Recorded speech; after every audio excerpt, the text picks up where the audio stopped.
মহাবিপদ। এইরকম বিপদ আমি কখনো দেখিনি ভাই।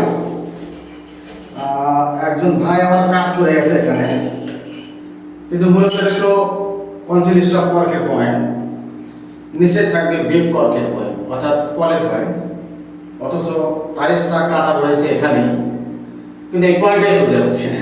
কি একটা বিপদ না ভাই, এখানে আসলে পয়েন্ট আছে কি না আছে এটা জানা নাই, তবে পয়েন্টটা কিন্তু এখন আমি খুঁজে পাইনি। ওই যে ওটা হচ্ছে শাওয়ার, এটা হচ্ছে কনসিল স্টপ কর্কের পয়েন্ট, আর নিচে যে বিপ কর্কের পয়েন্ট থাকবে অর্থাৎ কলের পয়েন্ট, সে পয়েন্টটাই খুঁজে পাচ্ছি না। মানে অলরেডি কিন্তু আমি প্রায় 2 ইঞ্চি কিন্তু এখানে কেটে ফেলেছি টাইলস, তার কোনো পয়েন্ট নাই। এই দেখেন কোনো প্রকারের পয়েন্ট নাই, না দেখে বুঝতে পারবেন না পয়েন্টটা এখানে কোনো প্রকারের নেই। তাহলে পয়েন্ট যদি এখানে না থাকে তাহলে বুদ্ধি কি বলেন তো?